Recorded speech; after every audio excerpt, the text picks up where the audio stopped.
My name is Hannah Whitmore.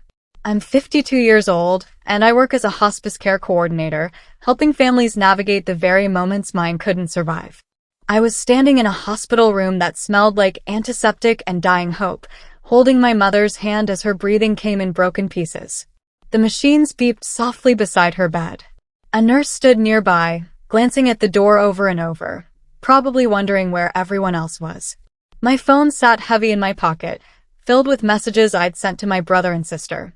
None of them had answered. Not one. Mom's fingers felt cold in mine, and I watched her chest rise and fall with effort that shouldn't be this hard. The nurse finally asked me the question I'd been dreading. Is anyone else coming? I looked down at my phone again and saw 2 new messages. My brother Marcus wrote, "We're done pretending. You deal with it." My sister Vanessa followed immediately. "I already said my goodbyes. Don't guilt us." They'd abandoned her. Financially, emotionally, completely. Then Mom whispered something that made my blood run cold. "There's something you need to know." Thank you so much for listening to this story of betrayal and justice. I'd love to know where you're tuning in from today. Are you in your car on a commute, taking a break at work, or relaxing at home? Let me know in the comments so we can connect and share these stories together. If this story pulled you in, don't forget to subscribe, like this video, and hit the notification bell so you never miss the next one. Help these real-life dramas reach more people just like you. Let's keep it going.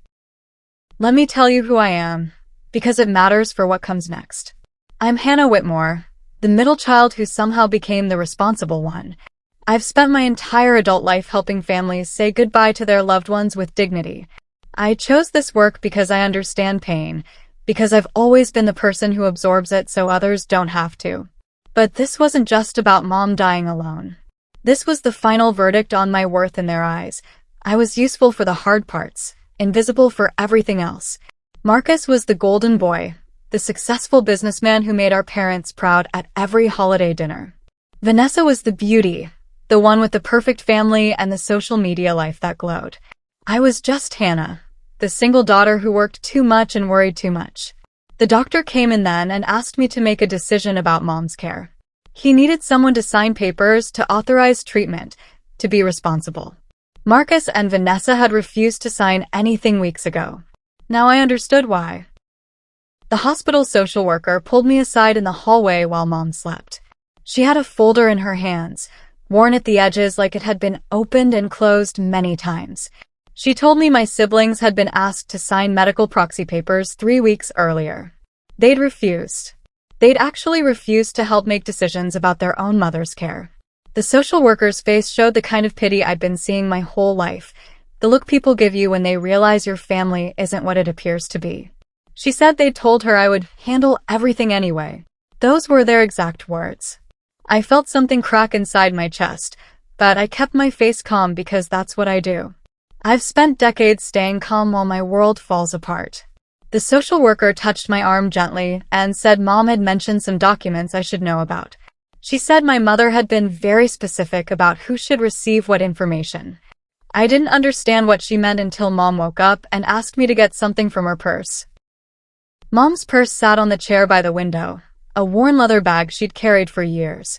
I brought it to her bedside and she pointed at the inside pocket with a trembling finger. My hands shook as I reached inside and felt an envelope. It was thick, official-looking, and marked with words that made my throat tight. For Hannah only. Mom made me promise something right then. She made me swear I wouldn't open it until after she was gone.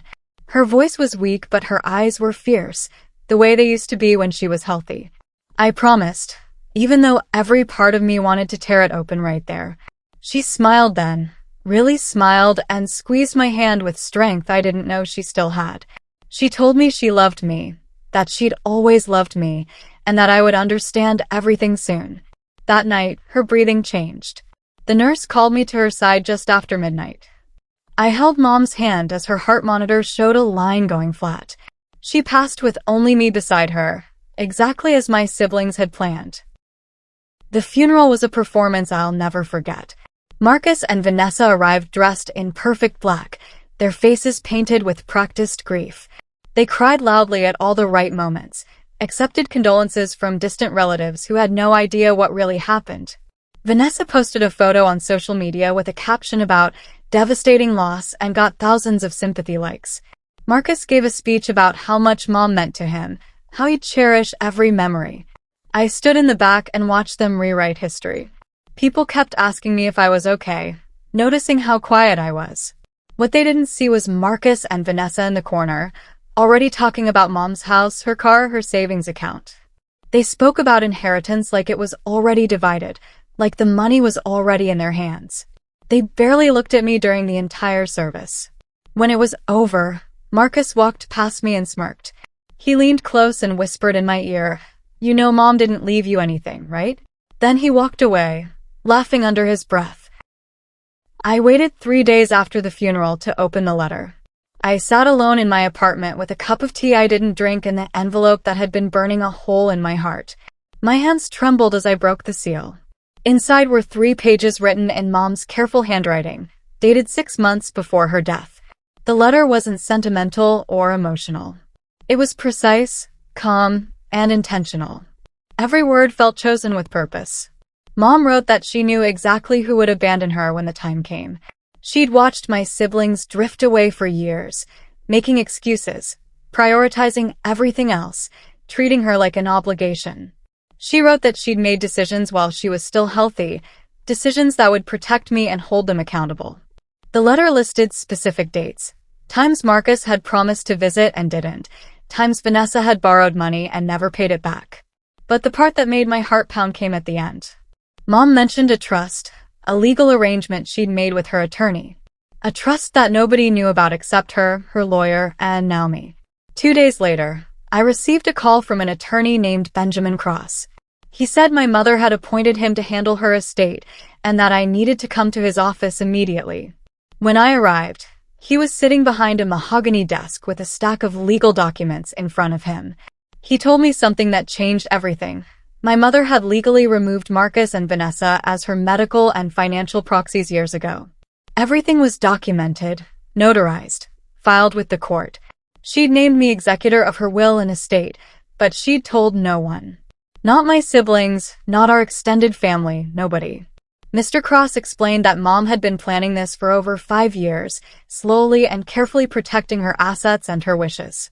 She'd known this moment would come, and she'd prepared for it. He pulled out another document then, one that made my stomach drop. It was titled Conditional Inheritance Trust, and it outlined specific requirements that Marcus and Vanessa would have to meet.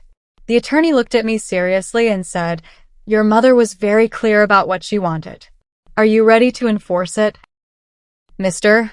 Cross spread the documents across his desk and walked me through Mom's reasoning. She'd written detailed notes about why she made each decision, and he had permission to share them with me. Mom described years of watching Marcus and Vanessa take without giving back. She wrote about the time Marcus borrowed $15,000 for his business and never mentioned it again. She wrote about Vanessa canceling visits at the last minute, always having somewhere more important to be. But Mom also wrote about me. She described the small things I did that meant everything. The weekly phone calls, the grocery runs, the doctor's appointments I drove her to while working full-time. She wrote, "They see kindness as weakness. Hannah never did. She shows up because she loves, not because she's weak." Reading her words through Mr. Cross's careful voice broke something open inside me. I'd spent so long thinking I was just the background daughter, the forgettable one. Mom had seen everything. She'd noticed every single thing. Then Mr. Cross revealed the conditions attached to the inheritance, and I understood this wasn't just about money, it was about accountability. The trust Mom created was brilliant and brutal. Each of my siblings had to meet specific obligations they'd already failed during her lifetime. Marcus had promised 3 years ago to help pay for Mom's home health aid. He'd signed a promissory note agreeing to contribute $300 monthly. He'd paid exactly twice, then ghosted her. Now, the trust stated he had to repay every missed payment with interest before he could access his portion of the inheritance. Vanessa had borrowed Mom's car for 2 weeks and kept it for 8 months, racking up tickets and damage. She'd promised to fix everything and never did. The trust required her to compensate Mom's estate for the full value of repairs and violations. But there was more. Both of them had been named as backup medical proxies years ago, requiring them to visit Mom at least once monthly during serious illness. The trust included dated logs proving they'd visited a total of 4 times in her final 6 months. The conditions weren't impossible. They were simply the bare minimum of what families should do. Mr. Cross closed the folder and asked, "Should I proceed with notifications?" I thought about Marcus's smirk at the funeral. I said yes. Vanessa called me 5 days later, and she was screaming before I even said hello. Her son's college fund, the one Mom had contributed to for years, was completely frozen. The bank had told her it was under a state review and couldn't be accessed until certain conditions were met. She accused me of being vindictive, of manipulating Mom, of turning our mother against her own children. I let her yell. I learned a long time ago that silence is more powerful than fighting back. When she finally stopped to breathe, I said calmly, "Did you read the paperwork the attorney sent?" There was a pause. She hadn't read it. She'd just assumed I was behind everything, that I'd somehow poisoned Mom against her. I told her to read every page, especially the dates. I told her to look at Mom's handwriting on the attached notes. Then I hung up. An hour later, she called back. This time she was crying. She'd realized the trust documents were dated 2 years ago, long before Mom got sick. She'd realized this wasn't my revenge. It was Mom's plan. She whispered, she knew. She knew we'd abandon her. I didn't respond. What was there to say? Marcus took longer to break. He'd always been good at pretending everything was fine, at smooth-talking his way through problems. But then his business loan came due. The loan Mom had co-signed 3 years earlier, the one that kept his company afloat during hard times. Mom had put up her house as collateral because Marcus swore to her, that he'd take care of her when she got older. He'd failed. Now the bank was calling the loan, and Marcus's business was in jeopardy. He showed up at my apartment unannounced, pounding on the door at 9 o'clock at night. When I opened it, his face was red and his hands were shaking. He demanded to know what I'd done, how I'd manipulated the estate, how I'd turned Mom against him. I invited him inside and handed him a folder. Inside were copies of every promise he'd made and broken, every missed payment, every canceled visit, every lie. He stared at the papers like they might disappear if he looked long enough. Then he demanded a family meeting. He said we needed to sort this out like adults. I agreed, knowing exactly what Mom would have wanted me to do. The family meeting happened at a lawyer's office, neutral ground. Marcus and Vanessa sat on one side of the conference table, both dressed like they were going to war. I sat on the other side with Mr. Cross beside me.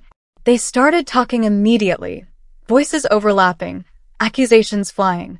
They said I'd stolen their inheritance, that I'd brainwashed Mom, that I'd somehow forged legal documents spanning 5 years. I didn't raise my voice once. I didn't need to.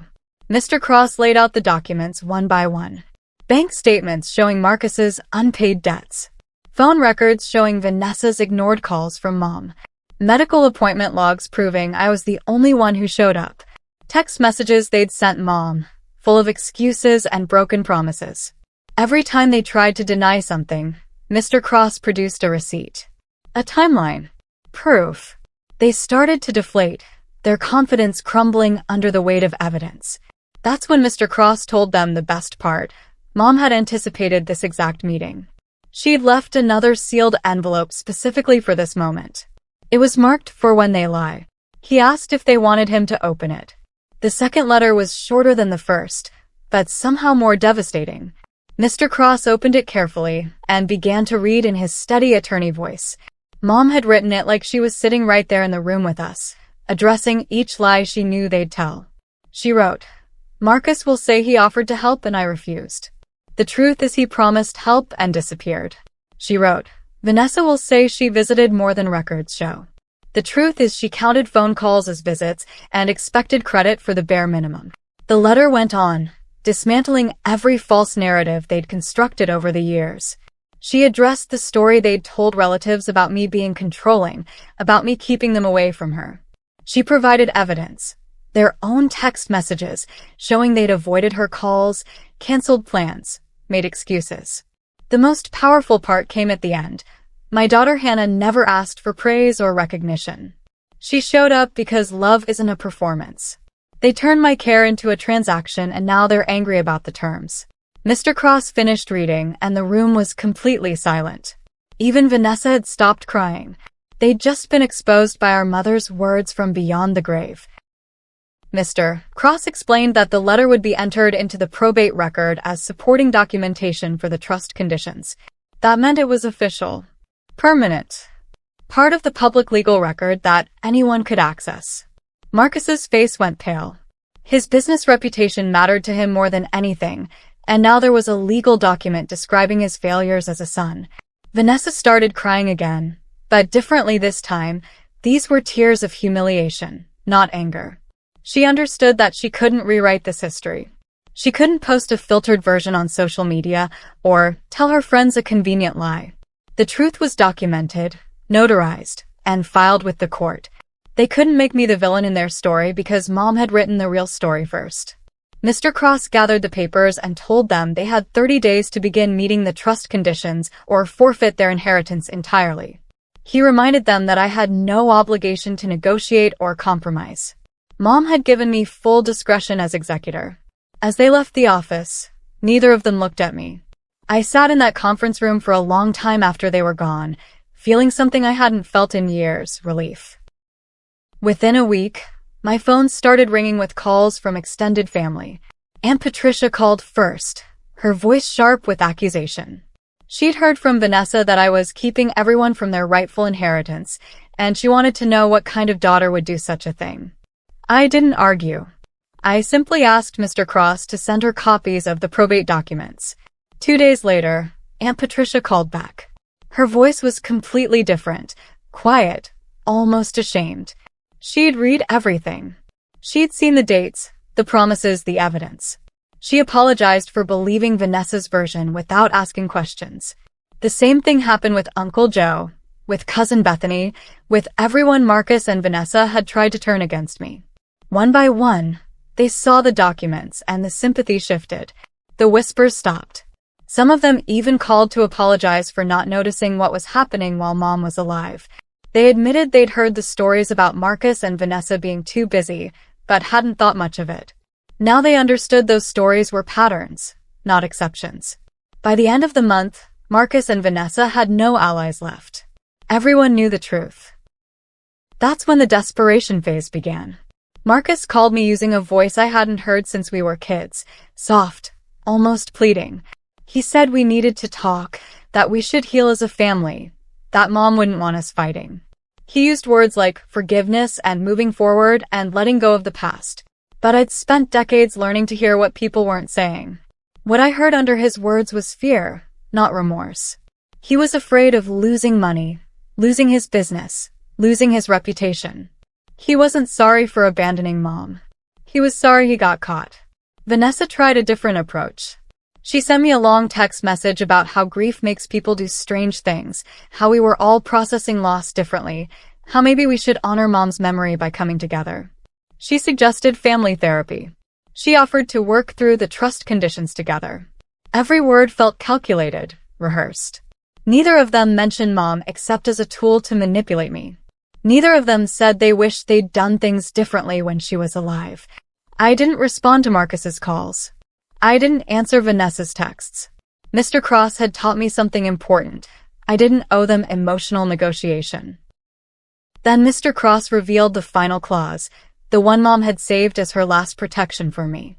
The trust included a provision about what happened if Marcus and Vanessa failed to meet their obligations. It wasn't just about money. It was about authority over Mom's legacy. If they forfeited their inheritance, they also forfeited any say in how Mom would be remembered. That meant I controlled everything, where her memorial would be, what charities would be supported in her name, how her story would be told. Mom had created a scholarship fund as part of the trust, money set aside to help young women pursue careers in healthcare. She'd established a care fund for elderly people without family support. She'd even designated money for a memorial garden at the hospice where she'd spent her final days. All of it was contingent on me having full control. If Marcus and Vanessa met their conditions, they could access their inheritance, but they'd have no voice in Mom's legacy. If they didn't, they'd get nothing.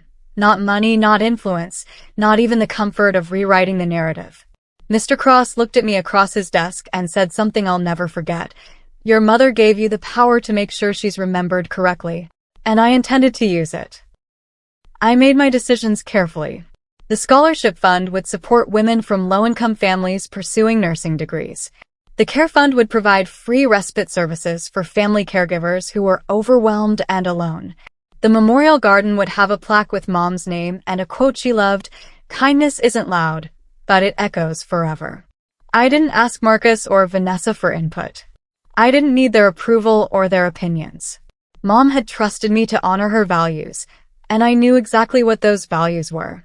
She'd spent her life quietly helping people, neighbors who needed rides, friends who needed listeners, strangers who needed kindness. Her legacy would reflect that truth, not the filtered version my siblings wanted to present. Mr. Cross filed all the paperwork, established all the funds, and planned the Memorial Garden dedication. Marcus and Vanessa weren't listed anywhere. Their names didn't appear on a single document. When relatives asked why, I told them the truth. They'd chosen to be absent when it mattered, and absence has consequences. Some people thought I was being harsh. Most people understood I was being fair. The Memorial Garden dedication happened on a sunny Saturday in October. The hospice staff came, along with nurses who'd cared for Mom, neighbors she'd helped, people whose lives she'd quietly touched. I gave a short speech thanking everyone who'd shown up during Mom's illness, the friends who visited, the healthcare workers who treated her with dignity, the volunteers who'd made her final days comfortable. I read the names of people who'd sent cards, made calls, offered support. The list was long and specific. Marcus's name wasn't on it. Neither was Vanessa's. I didn't mention them at all. I didn't need to. Their absence spoke louder than any accusation I could have made. After the ceremony, people came up to hug me, to tell me how beautiful the garden was, to share their own memories of Mom.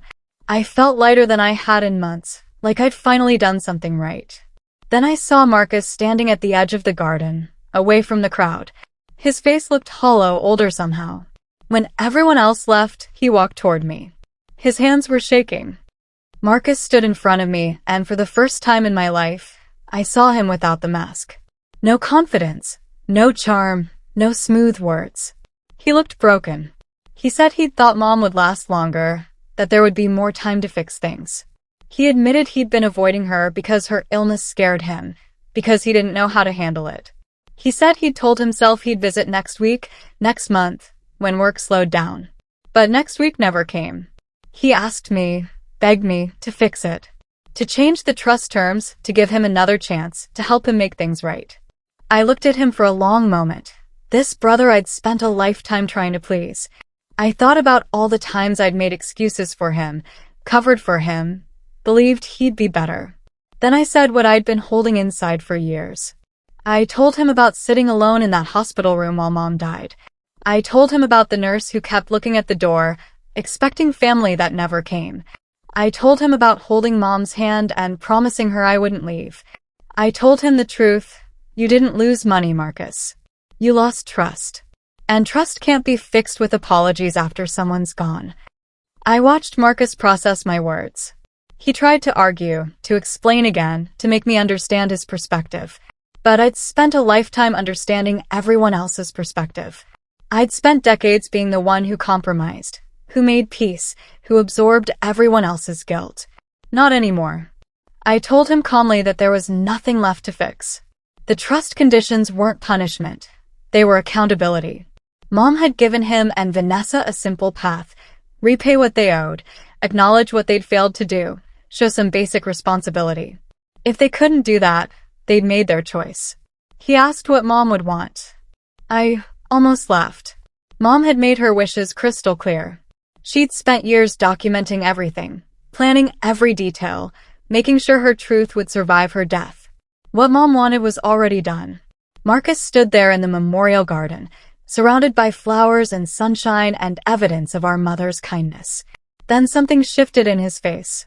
He realized this was permanent. No amount of charm or negotiation or family guilt would change it. He'd lost, not because I'd beaten him, but because he'd beaten himself years ago. He walked away without another word, and I let him go. Over the next year, I watched from a distance as consequences unfolded naturally. Marcus's business struggled without the loan Mom had co-signed. He had to sell his boat, downsize his house, let go of employees. Vanessa's marriage strained under financial pressure when the college fund remained frozen. Her perfect social media life started showing cracks, fewer posts, less polish, reality seeping through. But here's the thing, none of it happened because of me. I didn't sabotage them or spread rumors or seek revenge. I simply enforced the conditions Mom had created, and they couldn't meet them. They couldn't admit fault. They couldn't show responsibility. They couldn't do the bare minimum required to access their inheritance. Some people said I should have mercy, that family should forgive family. But those people didn't sit in that hospital room alone. They didn't watch Mom die with no one beside her but the daughter everyone took for granted. Mercy doesn't mean erasing consequences.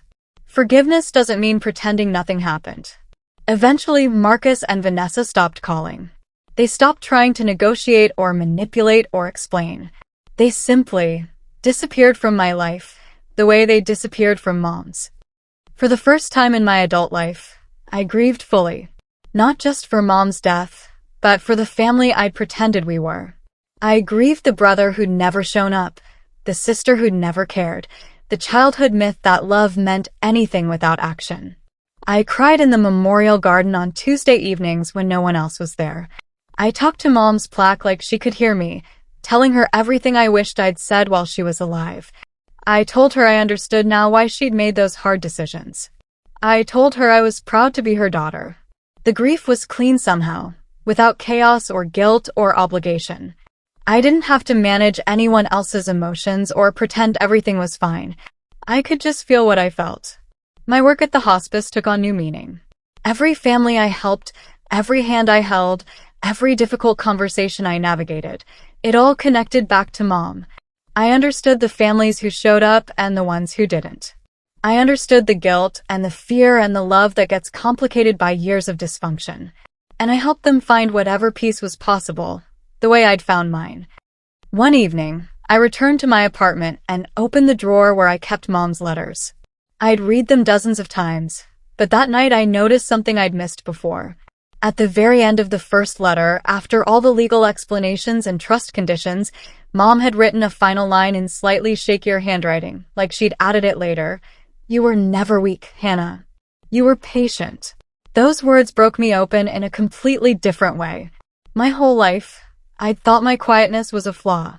I'd believed my tendency to stay calm and absorb pain meant I was less than my louder, flashier siblings. But Mom had seen the truth. Patience isn't weakness. Showing up isn't passivity. Consistency isn't boring. It's the foundation everything else is built on. I realized this wasn't about revenge at all. Mom hadn't created that trust to punish Marcus and Vanessa. She'd created it to protect me from their manipulation, from their guilt trips, from the lifetime of being taken for granted. She'd given me legal armor so I could finally say no without drowning in family obligation. It was the last gift she could give me, freedom. Now I live well. I wake up in my quiet apartment without the weight of other people's expectations pressing down on me. I go to work and help families navigate their hardest moments. I visit the memorial garden every week and sit on the bench with Mom's name on it. I donate to the scholarship fund and get letters from young women whose lives are changing because of Mom's legacy. Marcus and Vanessa live with what they chose. I heard through Aunt Patricia that Marcus eventually met most of the trust conditions and accessed a portion of his inheritance. He never apologized. Vanessa never completed hers. She couldn't bring herself to acknowledge what she'd done wrong. They both live in the same city as me, but we never speak. Sometimes I see their names on social media, and their lives look smaller now, more honest somehow. Less performance, more reality. I don't feel triumphant about it. I don't feel vindicated or victorious. I just feel clear. The truth didn't scream or fight or demand attention. It just stood firm, the way Mom taught me to stand. And that's how the daughter they ignored became the one who couldn't be erased. Not because I fought louder, but because I showed up when it mattered. Justice doesn't always roar. Sometimes, it just refuses to disappear.